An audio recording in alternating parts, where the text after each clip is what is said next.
Silksong is not our most anticipated Metroidvania of 2023, and before everyone starts to pull out their pitchforks, Silksong looks amazing, and even though Team Cherry looked to be iterating in plenty of ways over the original, it should still feel like a Team Cherry game, and that's something that we already know. What's exciting is brand new experiences from brand new studios that are trying to make a name for themselves. This is where Plot Twist and their debut title The Last Case of Benedict Fox comes into the picture. Although Plot Twist is a new studio, they are very experienced. The people that make up the studio have some impressive games on their resume in the AAA arena, including Dead Island, Dying Light, The Witcher, Cyberpunk 2077, Total War, For Honor, Watch Dogs 2, and Hitman, just to name a few. The number one reason that Benedict Fox is our most anticipated Metroidvania for 2023 is because of the story-first approach. The Last Case of Benedict Fox began as an idea one night that blossomed into what would become a comic series. After being filed away, it eventually pivoted from a comic into a game. However, before fully deciding if the plot would be a worthy game, it needed to be tested as a D&D campaign first, a medium that is driven by its story and characters. In a recent article that we wrote about the essential pillars to a great Metroidvania, we listed the main pillar as story.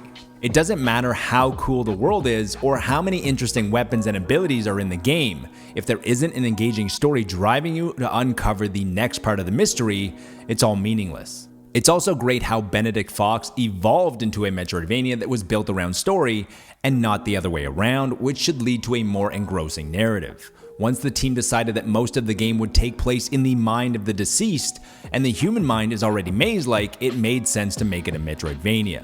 To top everything off, the game takes place in one night, a race against time before the clock runs out on the victim and on himself. In some of the interviews that the team has given since the game's reveal, they have explained multiple sources of inspiration for the game, including Tim Burton, Sherlock Holmes, and of course, H.P. Lovecraft.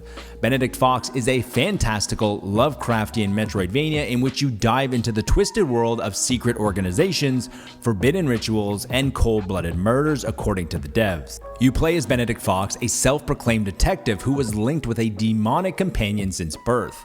To solve these murders, Fox is going to need to dive deep into the mind of the victims using his occult powers. What secrets are found in reality can help you in Limbo, and what you find in Limbo can help you solve the mystery.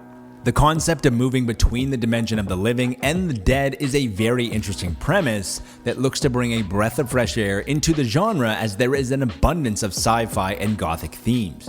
Tonally, the game will be a lot darker and more mature than its cartoonish art style, says the developers. The developers are hoping that the story resonates strong enough to cause players to dig through some of their deeper memories. Watching the trailers, you can draw comparisons between Benedict and his demonic companion to the relationship between Eddie Brock and Venom and the rapport that they have. The voice acting in the trailer combined with the audio design seem like an amazing experience with headphones to fully immerse yourself in this occult world. What Plot Twist said will likely surprise most people is how deep the combat is, as you will likely be using a combination of human and demonic elements in conjunction. The wait to find out just how surprising the combat is shouldn't be long, as during the most recent interview, The Last Case of Benedict Fox will be releasing in spring 2023 and is going to be hitting Game Pass on day one.